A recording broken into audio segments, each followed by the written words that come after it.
안녕하세요. 오늘도 서연살롱을 찾아주셔서 감사합니다. 일산에 사는 60대 여성이에요. 여자는 젊어서 남편 그늘에 살고 늙어서는 자식 그늘에 산다는데 안타깝게도 저에게는 그런 삶이 허락되지 않았어요.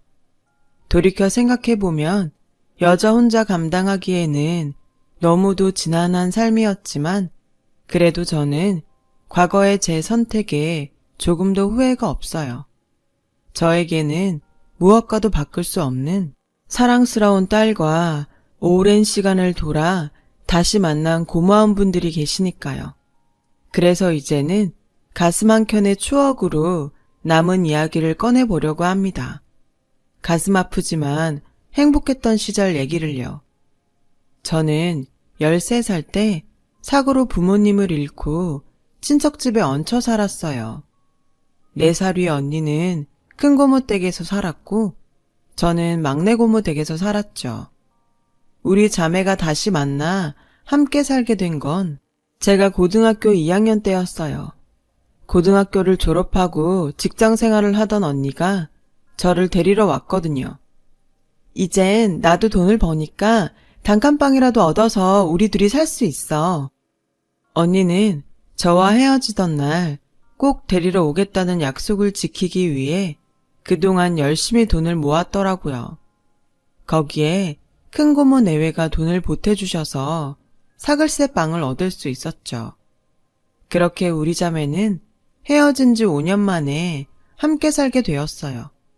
얼마 안 되는 언니 월급으로 월세를 내고 생활비에 제 등록금까지 내려니 늘 쪼들리는 생활이었죠. 그래도 남의 눈치 안 보고 우리 자매가 함께 살 수 있는 것만으로도 더는 바랄 게 없었어요. 저는 얼른 졸업해서 취직을 해야겠다는 일념으로 하루하루를 버텼죠. 그리고 드디어 상고를 졸업하고 작은 무역회사에 격리로 취직을 했어요. 요즘과는 달리 당시의 격리는 사무실에 허드렛 일을 도맡아 해야 했어요. 사람들은 저를 미스 김이라고 불렀죠. 마치 다방 레지 부르듯 사무실 직원들은 저를 쉽게 불러댔어요. 미스 김, 커피 한 잔 타와. 미스 김, 가서 담배 한 갑 사와. 미스 김, 나랑 연애할래? 사소한 심부름부터 시sap지 않은 농담까지 들어가며 일을 해야 했지만 그래도 제 손으로 돈을 벌 수 있어서 그렇게 좋더라고요. 비록 적은 돈이지만 저축도 하면서 미래에 대한 계획도 세울 수 있었고요. 그렇게 모든 일이 물 흘러가듯 순조롭게 진행되던 어느 날이었어요.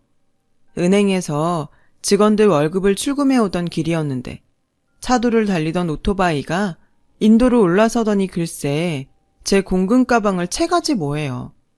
순식간에 일어난 일이라 반항도 못하고 가방을 뺏긴 저는 그저 소매치기야! 소리만 질렀어요. 그때였죠. 어디선가 음료캔이 날아들더니 소매치기의 머리통을 정확히 맞췄어요. 그 바람에 소매치기는 오토바이에서 떨어져 바닥에 엎어졌고 오토바이는 가로수를 들이받고 박살이 났어요. 저는 달려들어 소매치기한테서 공금 가방을 잽싸게 뺏어 들었죠. 그리고는 쓰러져 있는 소매치기를 향해 발길질을 해댔어요. 야, 이 나쁜 놈아! 이게 무슨 돈인 줄 알아? 한 달 내내 죽어라 일한 우리 회사 사람들 월급이란 말이야. 이거 잃어버리면 난 회사도 잘린다고. 분한 마음에 한참을 발길질을 하는데 누군가 제 어깨를 잡으며 말리더군요. 고개를 들어보니 검은 뿔테 안경을 쓴 제 또래의 남자였어요. 그만해요. 이러다 사람 죽이겠어요. 살인범으로 감옥 가고 싶어요. 저는 그 살인범이란 말에 몸이 굳어버렸죠.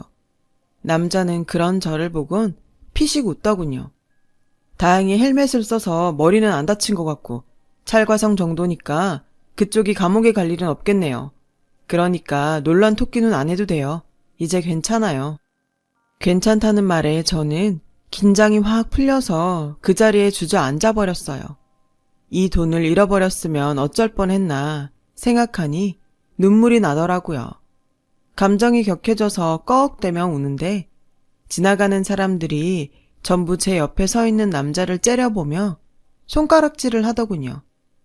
난처한 표정의 남자는 어쩌지도 못하고 그저 저를 내려다볼 뿐이었어요.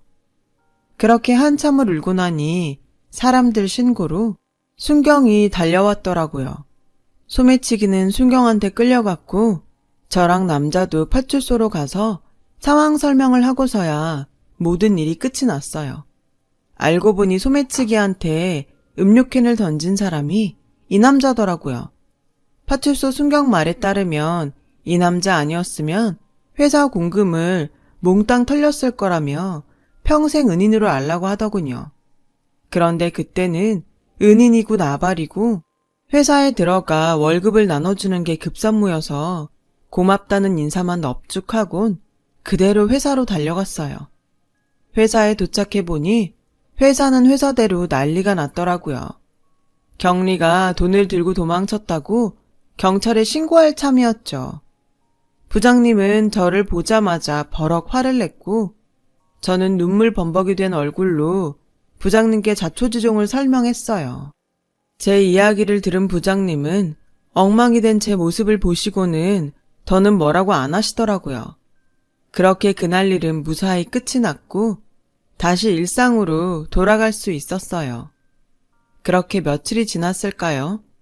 이른 아침 만원 버스를 타고 출근을 하려는데 회사 건물 앞에서 누가 제 이름을 부르지 뭐예요. 저를 도와주었던 뿔테안경 남자였어요. 남자는 저를 보자마자 그러더군요. 사람이 어쩜 이렇게 뻔뻔해요?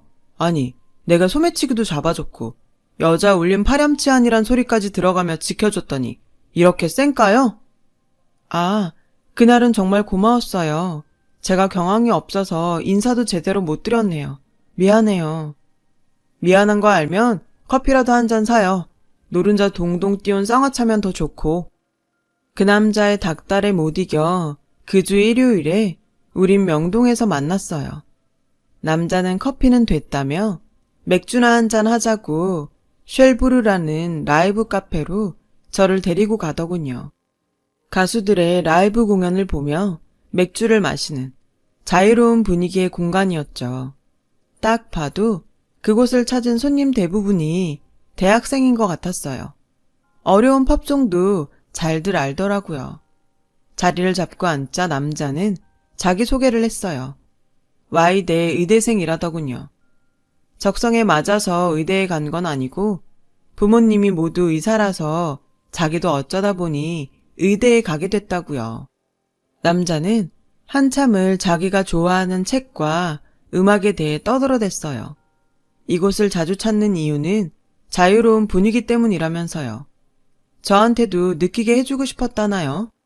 그곳에 모인 사람들 모두가 통기타와 맥주, 청바지 문화에 자연스럽게 녹아들었지만 저는 그러지 못했어요. 괜히 몸에 안 맞는 남의 옷을 빌려 입은 것처럼 불편하더라고요. 난생 처음 맛본 맥주에 취했는지 아니면 부모 잘 만나 청춘을 즐기는 대학생들한테 셈이 나서 그랬는지 모르겠지만 불쑥 화가 났어요. 그래서 다짜고짜 남자한테 소리를 쳤죠. 그러니까 날 여기 데려온 이유가 잘난 대학생들은 이러고 논다고 나한테 자랑하고 싶었던 거야? 그래, 나 상고밖에 못 나왔다. 일찌감치 조실부모하고 하루하루 먹고 사는데 급급해서 니들처럼 이러고 흥청거릴 여력도 없어. 여기서 니들이 마시는 맥주 몇 잔 값이 우리 언니랑 나 일주일치 반찬 값이야. 난 너랑은 사는 세상이 다르다고. 비틀즈? 밥 딜런? 난 그런 건 몰라. 그러니까 나 같은 애 앞에서 잘난 척 말고 네 친구들 앞에서나 잘난 척해. 소매치기 잡아준 대가로 맥주값은 내가 내고 간다. 저는 가게 문을 박차고 나왔어요. 하필 추적추적 비까지 내리더라고요. 명동 성당에선 주말 미사가 끝났는지 신도들이 거리로 쏟아져 나왔어요. 저는 인파에 휩쓸린 채 닭똥 같은 눈물을 뚝뚝 흘리며 걸었죠. 그때였어요. 누군가 제 어깨를 잡아 세웠어요. 뿔테 안경 남자였죠. 얼마나 달렸는지 숨을 몰아쉬더군요. 명희 씨, 기분이 상했다면 미안해요. 난 그저 명희 씨도 하루쯤은 또래 친구들처럼 즐기고 살길 바랬어요. 파출소에서 명희 씨 사정 얘기 듣고 내 자신이 창피했거든요. 부모 덕에 돈 한 푼 안 벌고 많은 걸 누리고 살면서 고마운 줄 모르고 살았던 내가 너무 한심해서요. 그래서 명희 씨한테 선물하고 싶었어요.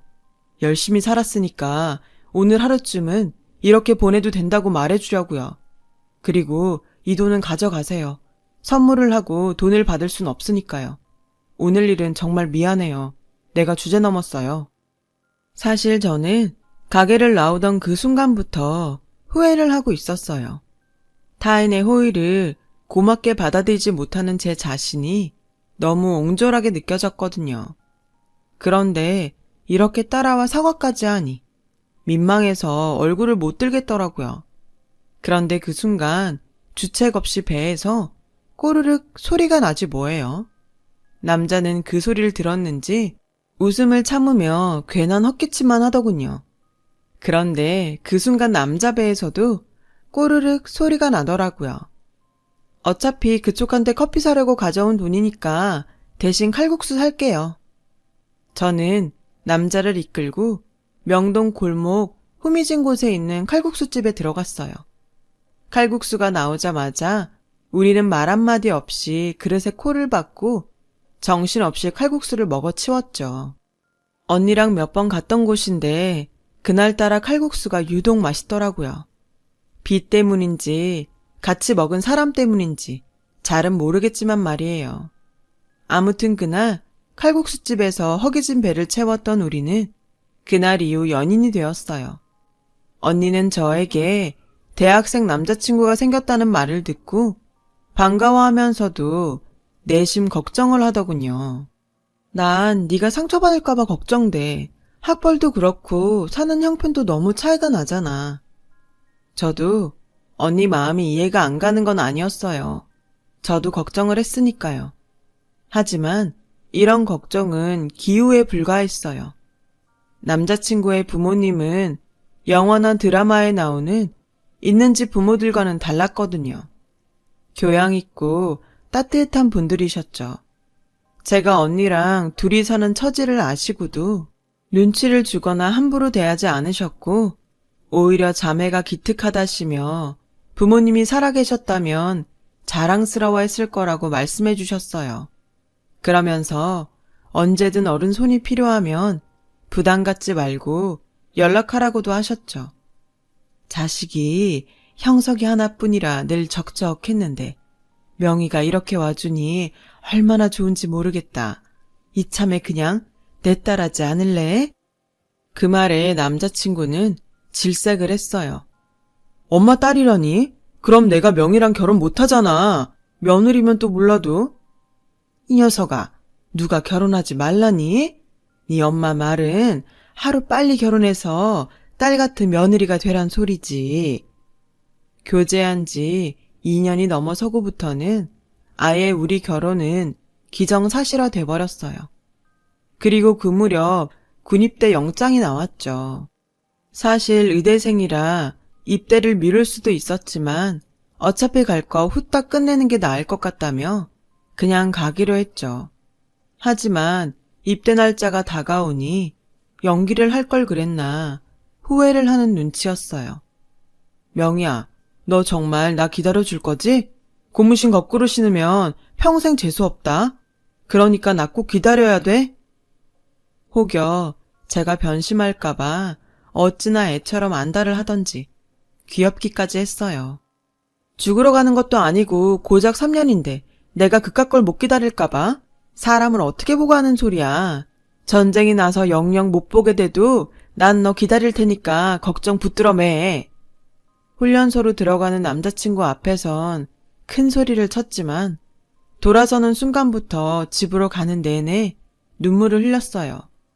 다시 못 보는 것도 아닌데 그렇게 가슴이 찢어지는 것처럼 아프더라고요. 아마도 비극적인 사건을 예견했던 모양이었나 봐요. 남자친구가 훈련소에 들어가고 2주 정도 지난 어느 날이었어요. 회사로 저를 찾는 전화가 왔어요. 남자친구 아버님이었죠. 훈련 중에 사고가 났는데 남자친구가 다쳤다는 거예요. 그 길로 저는 조퇴를 하고 남자친구 부모님과 함께 군 병원으로 달려갔어요. 듣기로는 훈련 중에 넘어지면서 강목에 박혀있던 못에 다리를 다쳤다는데 병실에 들어가 보니 다리를 다쳤다는 사람이 숨도 제대로 못 쉬고 있더라고요. 아버님은 군병원 의사한테 상태 설명을 들으러 나가셨고 어머님은 다 죽어가는 아들을 보자 오열을 하셨어요. 저 역시 아무 말도 못하고 눈물만 흘릴 뿐이었죠. 그 와중에도 남자친구는 어머님과 제가 걱정할까봐 희미하게 웃어 보이더군요. 그 모습에 억장이 무너지는 것 같았어요. 상담을 마치고 들어오신 아버님은 상태를 설명해 주셨어요. 녹슨못이 뒤꿈치에 박혔는데 적절한 치료를 못 받고 해열제 처방으로 버틴 탓에 파상풍과 폐혈증까지 와서 오늘을 버티기 힘들 것 같다고 하셨죠. 그 말에 어머님은 주저앉으셨어요. 저 역시 온전히 서 있기가 힘들었고요. 하지만 생떼 같은 아들을 잃게 생긴 남자친구 부모님 앞에서 제 아픔이 비교나 되겠어요?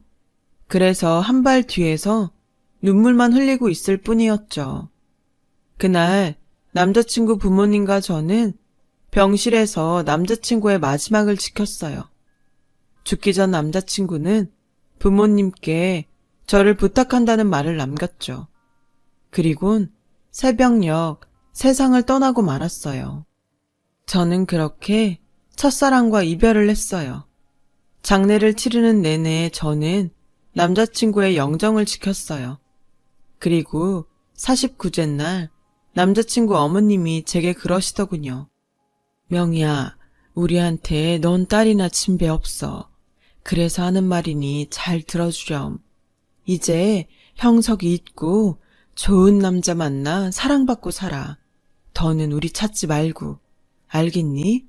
널 위해서라도 우리가 널 보내는 게 맞는 것 같다. 언니랑 꿋꿋하게 잘 살아야 한다. 남자친구를 떠나보내고 49일 만에 저는 그의 부모님과도 이별을 했어요.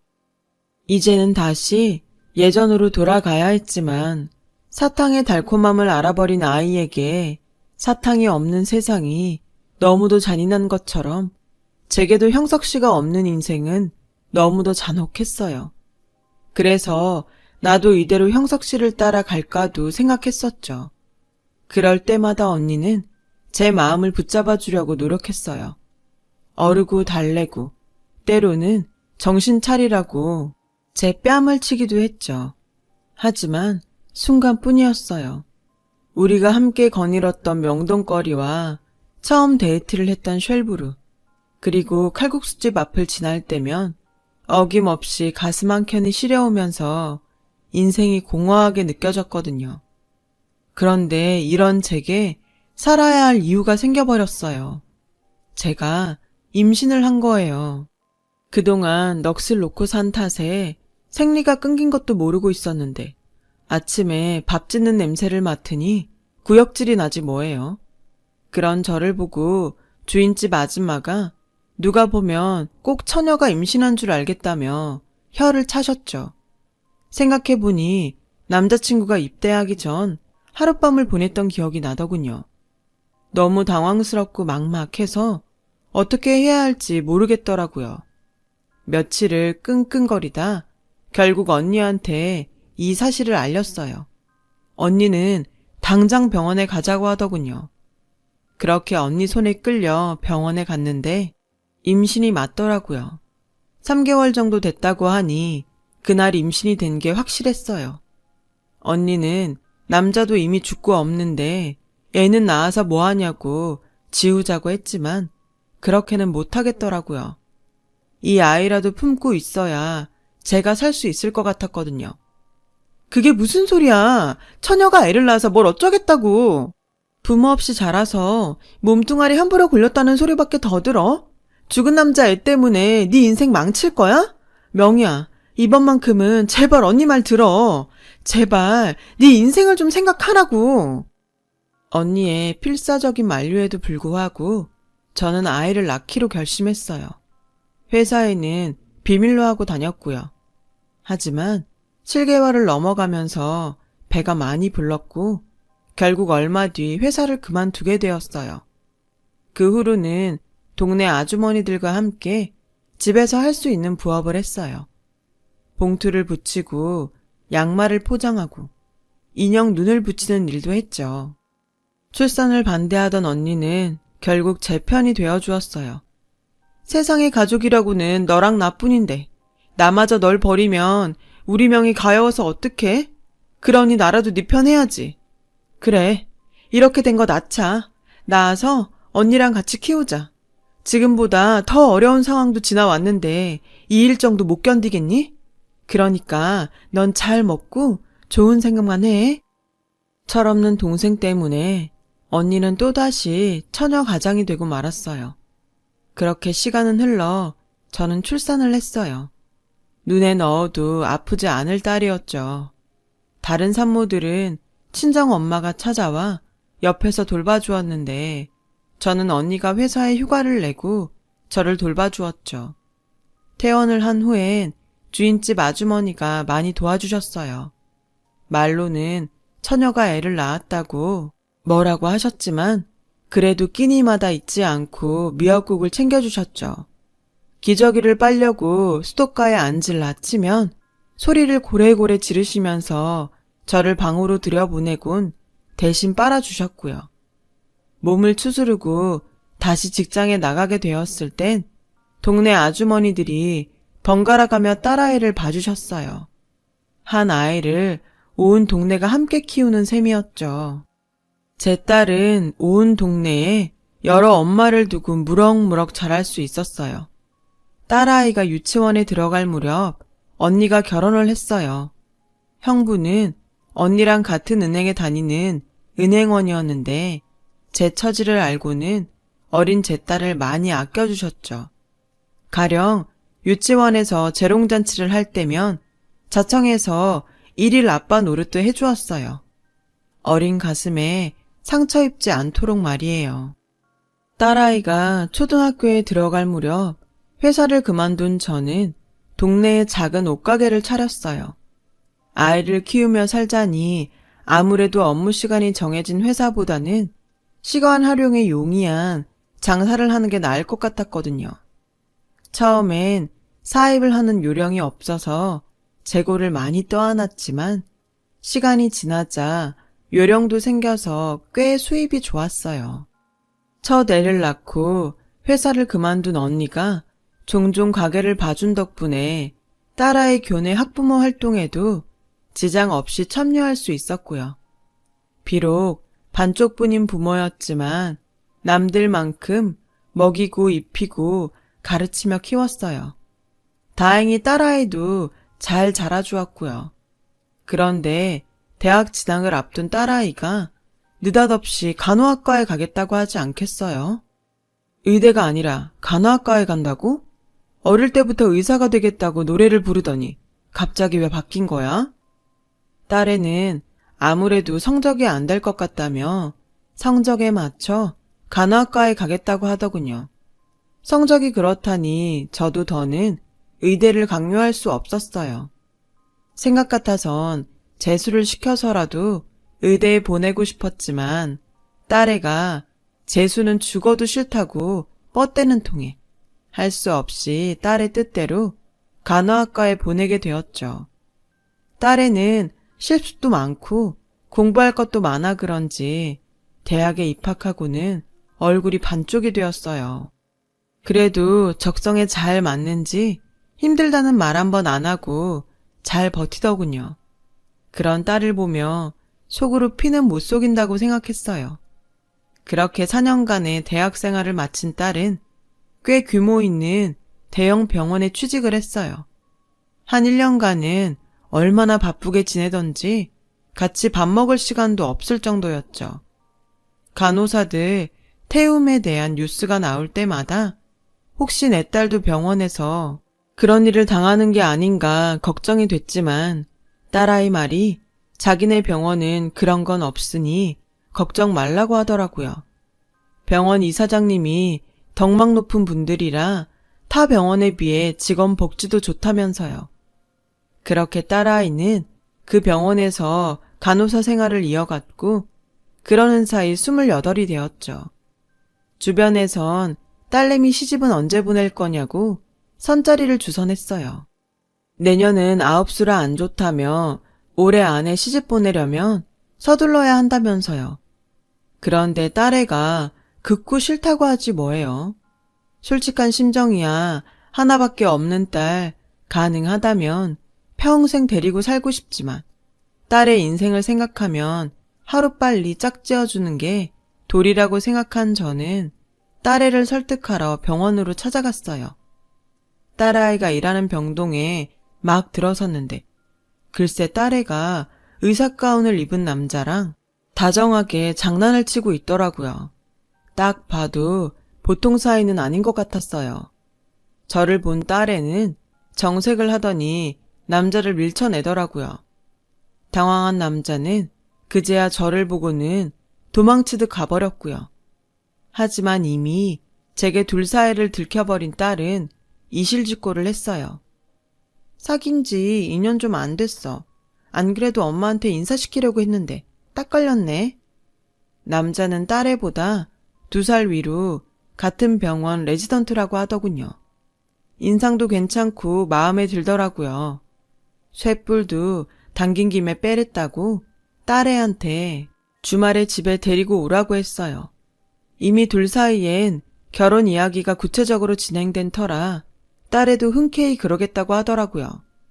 예비사위가 오기로 한 날 아침부터 언니랑 장을 봐다가 음식 준비를 했어요.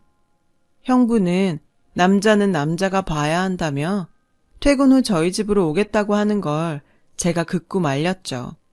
일단 저 혼자 보고 싶었거든요. 이윽고 딸애와 예비사위가 집에 왔어요. 의사가운을 입었을 때도 멋있었지만 정장 차림도 꽤 잘 어울리더라고요. 예비사위는 지난번에 인사를 못 드려서 죄송하다고 사과를 하더군요. 괜찮아요. 그게 뭐 대수인가? 이렇게 인사하러 왔으면 됐지. 나는 다른 건 안 바래요. 우리 나경이만 아끼고 사랑해주면 다른 건 아무것도 필요 없어요. 이 말을 하는데 그간 살아온 세월이 떠올라 울컥하더라고요. 안 그러려고 했는데도 어찌나 눈물이 나던지 결국 딸애한테 한 소리를 들었지 뭐예요. 예비사위는 제 딸 눈에 눈물 나는 일은 없게 하겠다고 약속을 하며 제게 장모님이라고 불러주더군요. 별거 아닌 호칭에 저는 또 울컥했고요. 그런 저를 보고 딸애가 놀리는 바람에 한바탕 웃음꽃이 피었죠. 그렇게 화기애애한 분위기 속에서 식사를 마치고 예비사위가 돌아갔어요. 전 배웅하고 돌아온 딸애한테 사윗감이 참 마음에 든다고 했죠. 그랬더니 딸애가 걱정스러운 표정으로 그러더라고요. 근데 시부모님이 만만치 않은 분들이라 솔직히 걱정이야. 외아들이라서 부모님 기대가 크시거든. 게다가 의사 아들인데 왜 안 그렇겠어? 혼수 때문이라면 걱정하지 마. 엄마가 달러빚을 내서라도 혼수는 제대로 해줄 테니까. 그러니까 넌 아무 걱정하지 마. 말은 그렇게 했지만 의사사위였는데 어지간한 혼수로 될까 싶었어요. 아니나 다를까 얼마 뒤 남자 쪽 엄마가 병원으로 제 딸을 찾아왔다더라고요. 환자들이 다 보는 앞에서 간호사 주제에 언감생심 의사 아들을 넘보냐며 당장 자기 아들한테서 떨어지라고 난리를 치고 간 모양이었어요. 딸애가 울먹이며 병원에서 있었던 일을 말하는데 이야기를 듣는 내내 가슴이 찢어지는 것 같았어요. 모든 게 다 제 탓인 것만 같았거든요. 엄마, 나 그때 그냥 의대 갈 걸 그랬어. 학비 때문에 포기하지 말 걸 그랬나 봐. 그랬으면 이런 꼴은 안 당했을 텐데. 그간 저는 딸애가 성적이 안 돼서 의대를 포기한 줄로만 알았는데 얘기를 들어보니 의대 학비가 너무 비싸서 미안한 마음에 지레 포기했던 모양이더라고요. 제가 너무 몰랐던 거예요. 다른 집 엄마들처럼 똑똑했더라면 어떻게든 딸애를 의대에 보냈을 텐데 이 엄마가 무식해서 딸애의 미래를 망친 것 같았어요. 그 일이 있고 얼마 뒤 뜻밖의 손님이 제 가게로 찾아왔더라고요. 우리 아들이 하도 부탁을 해서 일단 만나보고 얘기라도 할까 해서 왔습니다. 나 재민이 엄마예요. 예비 안사돈이었어요. 예비 안사돈은 빚쟁이한테 빚 받으러 온 사람처럼 가게를 살피더니 언짢은 표정으로 그러더군요. 동네 구멍가게 수준인데 혼수는 제대로 해올 수 있겠어요? 하나뿐인 딸인데 최대한 맞춰보도록 하겠습니다. 듣자 하니 나경이 이모부가 땡땡은행 지점장이라던데 맞아요? 지 말론 자길 딸처럼 예뻐한다던데? 그렇긴 합니다만 그게 우리의 결혼이랑 무슨 상관이 있죠? 예비 안사돈은 제 물음엔 대꾸도 않고는 애들이 그렇게 원하니 결혼 문제는 생각해 보겠다고 하고는 갔어요. 죽어도 안 된다던 사람이 갑자기 태도를 바꾼 게 마음에 걸렸어요. 그런데 아니나 다를까 며칠 뒤 언니한테 전화가 왔더라고요. 안사돈이 형부를 찾아왔더라고 했어요. 결혼을 허락해 줄 테니 거액을 대출해 달라고 했다더군요. 형부가 담보도 약하고 신용등급도 안 좋아서 대출은 어렵겠다고 했더니 조카 딸 의사 남편 얻는데 그 정도도 못 해주냐며 성질을 내고 갔다고요. 언니한테 그 말을 듣는데 어찌나 얼굴이 화끈거리던지 창피해서 혼났어요. 당장 형부한테 전화해서 죄송하다고 사과를 했죠. 그랬더니 오히려 형부는 제 딸 걱정을 하더라고요. 그깟 대출 나도 해주고 싶지만 그게 담보도 그렇고 어지간해야 말이지. 그나저나 대출 안 해준다고 나경이 찾아가서 해코지라도 하면 어떡하지? 형부 말을 듣고 보니 지난번 병원으로 찾아와 딸애를 망신 준 일이 떠올랐어요. 그깟 결혼 안 하면 그만이지만 우리 딸 가슴에 못 박는 건 참을 수 없었어요. 그래서 딸애한테 전화를 했어요. 혹시 안사돈이 찾아오지 않았냐고요.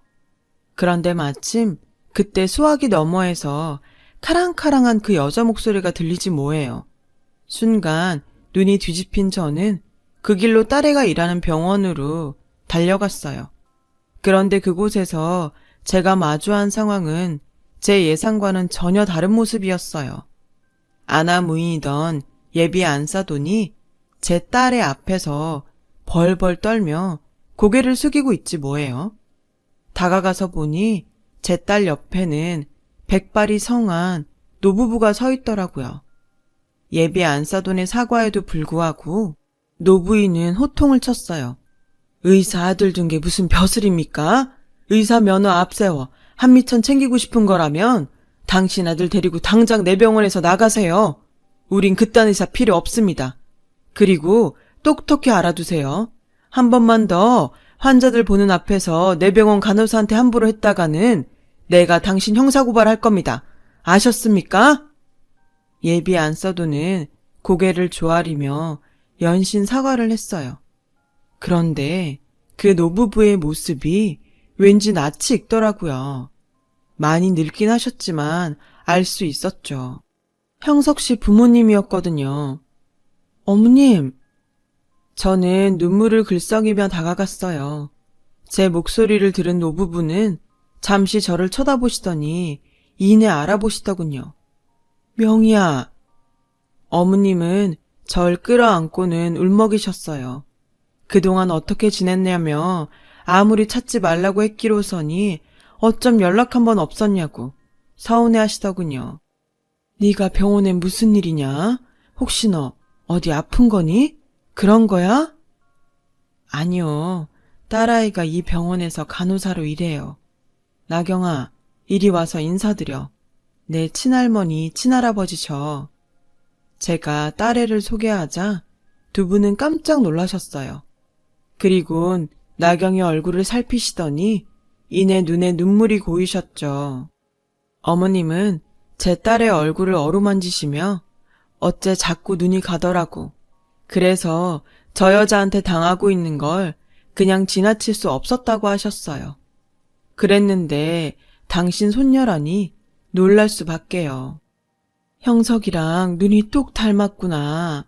손녀딸이 지척에 있었는데 이 할미가 못 알아봐서 미안하다. 제 딸애가 병원 이사장 손녀라는 사실에 사람들은 놀라는 표정이었어요. 그리고 누구보다 놀란 사람은 바로 예비 안사돈이었죠. 그날 이후 우리 모녀에게는 많은 변화가 있었어요. 딸아이는 28년 만에 아빠의 호적 밑으로 들어갔고 저에게는 세상 가장 큰 백인 부모님이 생겼으니까요. 오래전 내 딸로 살자던 어머님 말씀이 수십 년이 지나서야 실현이 된 거예요. 뒤늦게 완성된 우리 가족은 비록 짧은 기간이었지만 서로 애틋한 시간을 보낼 수 있었어요. 그러고 보니 이게 벌써 10년도 더 지난 일이네요. 현재 시부모님께서는 두 분 모두 세상을 떠나시고 안 계세요. 살아계시는 동안 그동안 못해드린 생신상과 자식 노릇을 해드릴 수 있어서 얼마나 다행이었는지 몰라요. 적어도 가슴에 한은 안 남을 테니까요. 시부모님도 오랜 시간 적막한 집안에서 두 분만 계시다가 하루아침에 손녀딸과 며느리가 들어와 북적이니 매일 살맛이 난다고 하셨더랬죠. 조금 더 오래 사셨더라면 좋았을 텐데.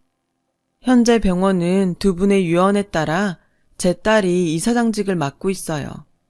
참, 제 딸과 결혼할 뻔했던 예비 사위는 제 딸이 이사장 손녀라는 사실이 알려지고 얼마 뒤 병원을 그만뒀어요. 자기 엄마가 한 짓 때문에 창피해서 병원에 있을 수 없었던 모양이더라고요. 어느덧 마흔을 앞둔 제 딸은 여전히 미혼으로 살고 있답니다. 제 꿈을 찾아 뒤늦게 의대에 들어간 탓에 결혼을 생각할 겨를이 없었거든요. 하지만 덕분에 3대째 의사 집안의 명맥은 이었지만요. 4대는 어째 가능할지 모르겠습니다. 열심히 살아온 제 딸, 그것만으로 자랑스럽고 자신이 행복해야 하니 저도 행복합니다. 지금까지 저의 파란만장한 인생 이야기를 들어주셔서 감사드려요. 항상 건강하시고 복 많이 받으세요. 여러분, 사연 댓글에 응원과 현명한 조언 부탁드려요. 좋아요와 구독은 저에게 큰 힘이 됩니다. 오늘도 좋은 일 가득하세요.